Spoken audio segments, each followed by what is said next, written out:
Wrapping up our AL Central Farm System previews is the Kansas City Royals, who have changed managers, who have changed GMs and player development staff, and are probably in their last chance to make the rebuild work before you got to start over. Let's talk about it.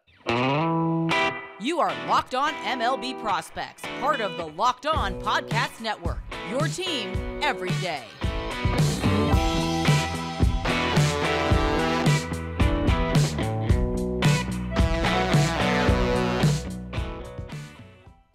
Yes, welcome on in to Locked On MLB Prospects, your home for all things minor league baseball. I'm your host, Lindsey Crosby, baseball writer and podcaster. Thank you for making this your first listen every single day. And today's episode is brought to you by our friends at FanDuel, the #1 sportsbook in America and the new sportsbook partner of the Locked On Podcast Network. Make every moment more with FanDuel. Visit FanDuel.com/lockedon to get started. So, looking at the Kansas City Royals and their farm system, they have been very good at developing hitters. So look at last year, they got Vinny Pasquantino to the bigs. They got Bobby Witt Jr. to the bigs. They got MJ Melendez to the bigs, and all of those guys performed pretty well. Bobby Witt, 20 home runs, 30 stolen bases. Vinny Pasquantino almost hit 300. My hot take on Vinny Pasquantino is I think he's going to contend for the AL batting title in 2023 because he has a very, very good contact. And then MJ Melendez, not only working as a catcher behind Salvador Perez, but athletic enough and talented enough to work in the outfield as well. So very impressive there. And you look at the top prospects in this system, it kind of continues that trend. There's more position players that you're out there trying to develop. The #1 prospect in this system right now is outfielder Gavin Cross, 2022 first rounder out of Virginia Tech, 6'3", 210, and really kind of had two great years in 21 and 22 in college that got him into the first round, into the top 10. Got 26 games in low A after he was drafted. 293, 423, 596. So almost 300 batting average, over 400 on base, and almost 600 slugging, which he was 21 years old in low A, so a little old for the level, but that's one of those things we talk about. The slash line kind of tells you it was a dude. I expect him to go probably to high A Quad Cities next year, but he will very quickly be in double A. In those 26 games, 7 home runs, 14 extra base hits, 22 walks to 31 strikeouts, 4-6 on stolen bases. Defensively, he can play center field, but his speed is not anything exemplary. He's got probably average speed. The arm is above average. He's athletic enough for center field. He's got good enough reads and routes and reactions for center field, but I really think he's more likely to be a right fielder at the next level. It's something where you can have an average defender in center field, or you can have an above average to plus defender in right field with an above average to plus arm. Really kind of works like that. But offensively, what I love about Gavin Cross is he's very patient at the plate. It's almost like thinking about the Matrix where the bullet time and everything slows down. When you watch Gavin Cross, it looks like everything slows down at the plate for him. He's really good at letting the ball come in, like travel into the zone before he just absolutely barrels it. He's really good at gap to gap as far as like spraying line drives. The lefty swing can get home runs out of it when he pulls stuff. So, whenever they go play the Yankees, he's going to feast in that ballpark. But he's not quite at full field power yet. I think it's going to come. I still think it can develop a little bit more. The thing to be concerned about a little bit is 25% strikeout rate in low A. I don't know how much of that was small sample size. I don't know how much of that was some sort of like an issue in his approach, but he did significantly get better over his time in college. And so I believe he's going to be able to continue to develop and continue to get better with that. So I'm not as concerned yet because of a small sample size. We'll check back on Gavin Cross once we get, I would say, probably to May, and see how he's doing in high A Quad Cities. and see if the strikeouts are still an issue with a larger sample size than 26 games. Number 2 prospect in this system, third baseman Cayden Wallace, another 2022 draft pick, this one in the second round out of Arkansas. 6'1", 205, and got 27 games in low A, just about the exact same amount as Gavin Cross. 294, 369, 468. 2 home runs, 12 extra base hits, 12 walks to 22 strikeouts, and 8 and 9 on stolen bases. Batting average almost the exact same as Gavin Cross, but on base was about 50 points lower. You can see the walks were all just over half of what Gavin Cross had. And then the slugging was about 120 points lower, and a lot of that was the lack of the home runs. The extra base hits was actually kind of close, 14 to 12, but he only hit 2 homers. And that kind of explains a lot of the difference in the numbers between those two. Defensively, I want to get that out of the way. He's got plenty of arm strength. 70 grades, an absolute cannon. I think he's going to be above average at third. His speed isn't anything necessarily amazing, but the range is good enough. And when you see the stolen bases, I know that I said the speed isn't great. He was 8 and 9 on stolen bases. A lot of that was very good baseball instincts, and then the advantage of the pickoff restrictions in low A. Obviously, that's going to be all the way through baseball next year, so that's not necessarily something that's going to go away as he gets older. But the speed itself is only necessarily about average or so. Offensively, very compact swing, but he's got good power, and so he can get the ball, or he can get the bat into the zone quickly, and he can linger in the zone. So I think he's going to be an above average hitter. I think the power is going to also be above average. It's a very smooth swing, very efficient swing, not a lot of wasted movement. And so I do see the power being fine. Obviously, not necessarily great in the small sample of 27 games in low A. I do think it's going to develop, and I do have him as an above average power potential as he continues to make his way through the system. Number 3 prospect in the system, guy acquired via trade last year from the Braves. Really unique trade because the Braves traded to get a competitive balance pick. That was just an interesting thing, a supplemental first-round pick in the draft last year. But outfielder Drew Waters, 2017 second-rounder by the Braves out of high school, got in 83 games in the minors between AAA Gwinnett for Atlanta and AAA Omaha, and then 32 games in the bigs. So in those 83 minor league games in the two organizations, 269, 345, 460, 13 home runs, 31 extra base hits, 37 walks to 101 strikeouts in 83 games. So there's your power tools, only as good as your hit tool kind of stuff. And 18 and 19 on stolen bases. In the bigs, 240, 324, 479. The batting average came down about 25 points. This is a 32-game sample. The on-base came down about 20 points. The slugging went up about 20 points. 5 home runs, 12 extra base hits, 12 walks to 40 strikeouts, again in 32 games. No stolen base attempts. So he's going to contend for a starting outfield job in spring training. He has plus speed, plus arm, plus defense. He can play anywhere in the outfield. He can play center field. He can play left. He can play right. Kauffman Stadium has a big outfield, so I think it's useful to have a guy with a center field skill set if you decide that Kyle Isbell is your center fielder or whoever.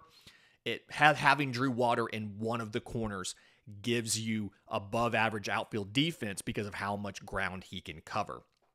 Offensively, he didn't really make any major changes when he left the Braves. It was something where both him and Christian Pache at one point in time were top outfield prospects for the Braves, and the offense just never really came along. The Braves shipped Pache out to the Oakland A's, along with catcher Shane Langoliers as part of the Matt Olson deal. He continued to not really show the offense. Drew Waters got a little better, and it seemed to be more of confidence more so than anything. He needed the change of scenery, and he got it, and it worked out. He's a switch hitter, and it's a quick swing into the zone, and he's got decent power in the zone. I do think offensively he ends up being slightly below average on the hit tool. He's going to be one of those guys with a batting average below 250 in the bigs, but he's going to have a slugging in the mid to upper fours. His OPS will be somewhere around, somewhere in the high sevens to low eights probably, but he's going to give you plus defense. He's probably not a starter for a division contending team, but on a team like the Royals they're trying to raise the floor of this organization, he's absolutely a useful piece. But either way, expect him to contend for a job out of spring training. Would be easier to have him in the lineup every day if you knew that Hunter Dozier was going to be gone. But that's neither here nor there. The fourth prospect in this system, and a guy who would also benefit from Hunter Dozier leaving, is shortstop Maikel Garcia. 2016 IFA, 6 foot 180. Got in 118 games between AA and AAA, and then a small sample size of just under 10 games at the big league level. In those 118 games, 285, 359, 427, 11 home runs, 46 extra base hits, 58 walks to 102 strikeouts, and 39 of 47 on stolen bases. He is very, very good as far as like just pure baseball knowledge. The instincts, understanding what's going to happen, it's been fantastic. He is a true shortstop.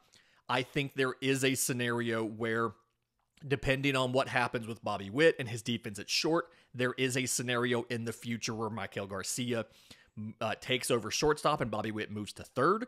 But I do think what's more likely is if he makes the roster out of spring training, which I don't think he will. I think he'll be in AAA. But if he makes the roster out of spring training, you could see him playing third base whenever Hunter Dozier is flipped at the deadline, if not before.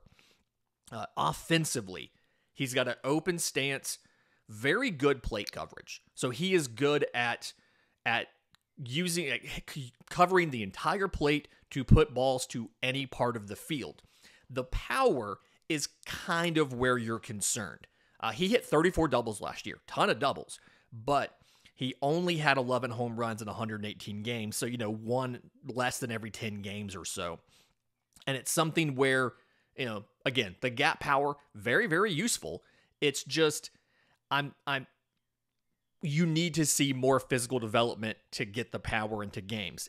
It's entirely possible it happens. His hit tool jumped from 2021 to 2022. I mean, we moved him up from a below average hitter to an above average hitter. He improved on that, so it's entirely possible that he also improves the power with another offseason of physical development. I'll remind you, he's only, I think he turns 23 in March, so he's still a young player. Again, expect him to go to AAA to start the year. If there's injuries at the big league level and or you trade away Hunter Dozier and you need another guy, Maikel Garcia is going to be one of the first guys you call up to work on the left side of the infield. In just a minute, I want to get to the state of the pitching. This is the big thing with this system, and this is what's going to determine the success of the major league team. But first, today's episode is brought to you by our friends at FanDuel. This is the only app you need at your Super Bowl party.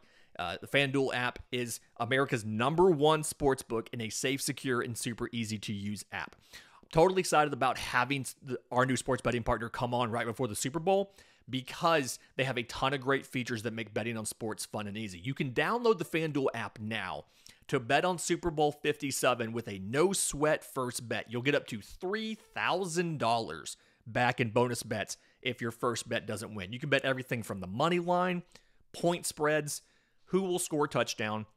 Looking at it right now, the line as of Friday is Eagles by 1.5.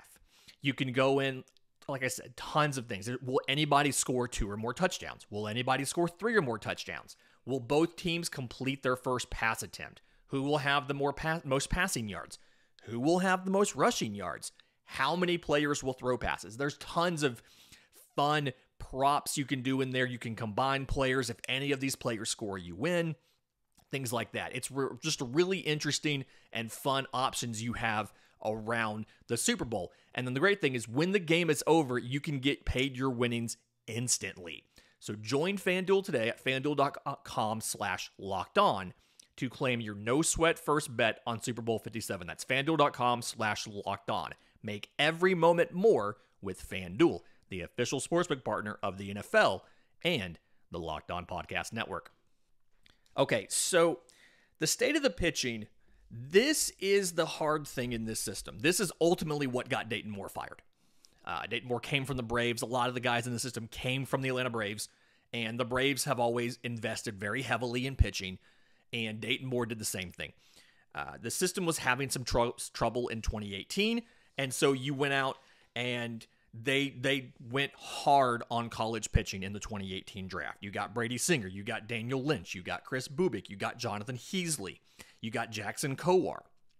And last year, you saw just about all of those guys, with the exception of Kowar, in the full season starting rotation in Kansas City, which is great. That's player development success, right? Well, a lot of them had ERAs over 5, except for Brady Singer. And the failure to properly develop those pitching prospects is ultimately what got Dayton Moore fired. New general manager in place, new manager of the team in place, new head coach, new player development staff. You have an opportunity to kind of salvage some of this, because you drafted 68 arms since 2018. There's a ton of pitchers in this system. 64% of all of your draft picks have been pitchers. Ton of arms in this system, and a lot of guys that just need a couple small tweaks to take off. Example of what I'm talking about. Right-hand pitcher Ben Kudrna, 2021 second rounder out of high school, 17 games in low A last year, 3.48 ERA and 72 1/3 innings, 61 walks, so 7.6 strikeouts per 9. 61 strikeouts, so 7.6 strikeouts per 9 to 32 walks, just under 4 walks per 9, 4 home runs allowed. Fastball is a plus. Fastball sits in the low to mid 90s, 92 to 95. He's added some weight to the frame. He's about 6'3", 215, but I think you have some more physical development and some more velocity you can unlock in this fastball. The slider is a gyro slider. It's above average, sits in the low 80s, has a lot of late kind of bite to it. The changeup is a 50 grade. It plays well, but it needs more deception and arm speed difference from the fast. The arm speed needs to match, and it needs more velocity difference from the fastball. It's not as slow compared to the fastball as you would like, and you can see that it's slower in the arm action when he throws it. So he needs to speed up the arm, but slow down the actual pitch. I know that sounds complicated, but welcome to the world of a changeup. A prep pitcher usually is not going to have a great changeup because they are the hardest pitches to throw. He did use it a lot more last year, so he's getting more comfortable with it. You just still have some work to go with that. Good, clean delivery, but that's a thing. If you can fix that changeup, I think he could take off in 2023. The other young prepster in 2021, the first-round pick, Frank Mozzicato, 6'3", 190, also got in 19 games in low A, 4.30 ERA in 69 innings pitched with 89 strikeouts, so 11.6 per 9, to 51 walks, 6.6 per 9, 6 home runs allowed. Thing here is all of his stuff, his stuff is good, right? The fastball above average sits between 89 and 92, so a little bit of physical development to do to get the velo up there. He's 6'3", 190. You've got some room to do that. The curveball is a plus pitch, though. Sits high 70s, 78, 79, maybe 80. Moves to the glove side, but then also has 1.5 foot of vertical break. So fantastic vertical movement, quite a bit of horizontal movement as well. Looks really good. I like that curveball a lot. The changeup's above average, sits in the mid 80s. So not a ton of separation from the fastball that's in the low 90s, but the arm speed is very good. The vertical break on the changeup is very good, and the arm speed matches pretty well. And so you have that nice picture of you have a fastball that stays up in the zone. It has good rise to it. You've got a changeup that drops pretty well, and then you have a curveball that drops and breaks to the glove side. So it's a good visual picture. You just need to slow down the changeup a little bit. And then the control issues you see, he had like 6 walks per 9. A lot of that's mechanics, and it's in the delivery and the follow through. He has some instability in his front leg when he contacts the ground. And so because of that, it's like at the last second, if you're trying to throw and somebody tilted your body or leaned your body, it's going to throw your pitch off target. That's kind of what happens to Frank Mozzicato. So it's a mechanical issue. It can be fixed. If you don't fix it, you're looking at having to move him to the bullpen. Very early, obviously, but plenty of time to fix it. But I expect him to spend time in high A Quad Cities. I probably don't put him in double A until that's fixed. I want to get that fixed. A couple other guys, just to mention real quick. 2016 IFA left-hand pitcher Angel Zerpa. I think that's right, Zerpa. 6 foot 225. 19 games in the minors last year before he briefly got up into the bigs. 4.02 ERA in 71 2/3 innings, 69 strikeouts, so 8.7 per 9, to 25 walks, 3.1 per 9, 7 home runs allowed. I like the control. The control's above average. None of the pitches necessarily feel like they're plus pitches. They're all average or above average. So he throws both a 4-seamer and a 2-seamer. Both of them kind of above average. Both of them sit around 94 or 95 or not. The 4-seamer's got some decent glove side, and then obviously the 2-seamer's more of a sinking kind of movement. So they have different movement there, but the arm speed's really good on both of those. The slider above average, sits in the low to mid 80s, looks like a cutter. So nice movement to that. And then the changeup is high 80s and probably an average pitch, but he throws it down and away to righties as kind of a chase pitch, more so than a swing and miss pitch. He feels confident in it. He feels good in it. It's just something where the speed isn't necessarily fully on the difference that you want because it's 87 and the fastball's, 94 or so. So again, another guy who needs work on the changeup to slow it down. The last pitching prospect I want to mention, because we got a lot to get through here still, right-hand pitcher Beck, 2022 4th rounder out of Belmont University. He was actually in the Andrew Benintendi trade. He was the compensation for Andrew Benintendi. But 22 games in the minors last year in high A between both organizations. 3.75 ERA in 108 innings with 127 strikeouts, so 10.6 per 9, to 43 walks, 3.6 per 9, 10 home runs allowed. The thing to know here is also has a 4-seamer and a 2-seamer. Also throws a cutter. So he technically has 3 fastballs. Above average for the 4-seamer and 2-seamer. Kind of sit in the, 94, 95 or so. Cutter's kind of new. So I haven't seen a ton of it. Don't necessarily know how good it is. Haven't really seen it a lot. But the slider is a plus slider. 14 inches of vertical break. 14 inches of horizontal break. It's that classic Yankees sweepy slider. So 14 inches of horizontal break, gets a ton of swing and miss. 50% swing and miss. I mean, every other time he throws it, a dude swings and does not make contact. He also has a change below average. Same thing. Needs more separation from the fastball. That's kind of a trend in this system I've noticed. And again, I haven't seen a lot of the cutter. But the slider is so good, he throws the slider more than all 3 of those fastballs combined, which baseball's moving that direction. People are throwing less and less fastballs unless your fastball has amazing velocity or a fantastic outlier movement profile. So the slider's very, very good. He needs to throw more strikes. He kind of has like a whippier, slingy kind of arm action. And so the command's got to get better, and then he's got to get the changeup to separate from the fastballs. If he can do that, you're looking at a guy who can absolutely be in a rotation. If that doesn't happen, he's going to be stuck as a reliever. Now, he could probably be a back of the bullpen, higher leverage reliever, but he's going to be a reliever if he can't get that figured out. In just a minute, let's knock out the superlatives. The power tool is only as good as your hit tool, the breakout, and the best outfield defender right here on Locked On MLB Prospects. And we are back. So, the guy whose power tool's only as good as his hit tool in this system actually is going to be Gavin Cross. There's not a traditional super, super high power slugger that has a terrible hit tool in this system like a lot of systems have. The Royals have done a good job of prioritizing hitters who can make contact. And Gavin Cross is probably your closest bet. We talked about his strikeout rate being 25%. So something to be mindful of as he moves up is what do the strikeouts do when he gets in front of better competition? Your breakout prospect, there's a ton of catchers in this system, and I love a lot of these catchers. Hayden Dunhurst, a lot of these guys, but Carter Jensen is the guy to me. 2021 third rounder out of high school.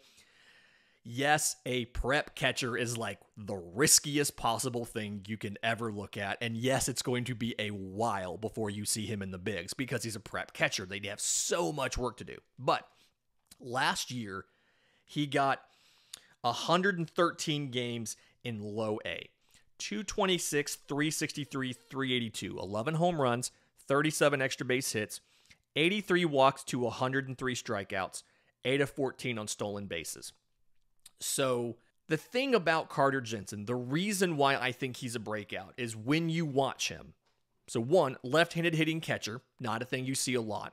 Above average power, not a thing you see a lot. Like that package of a left-handed hitting catcher with power, that is valuable because that is not a very common profile. The swing is very compact. And so again, quick into the zone, can linger in the zone for a while, and has natural loft to it. And when you watch, he just peppers line drives from gap to gap. He's not really hitting for power to the entire field. It's more of a gap-to-gap thing. But again, he's just crushing line drives into the gaps. His approach is what I really love, though.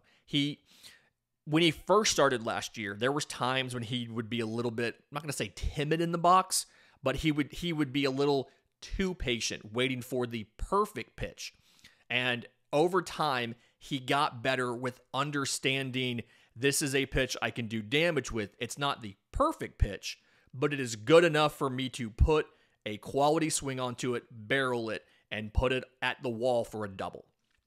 And so he's done very good with that, sticking with pitches that he can drive, and then has gotten very good with his two-strike approach and kind of understanding, okay, the first two strikes are mine. Once I get to two strikes, this at-bat becomes the team's at-bat.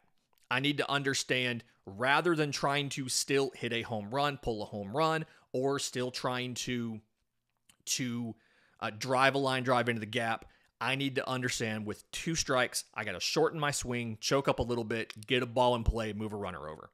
And so I expect the strikeouts to get a little better as that continues to mature.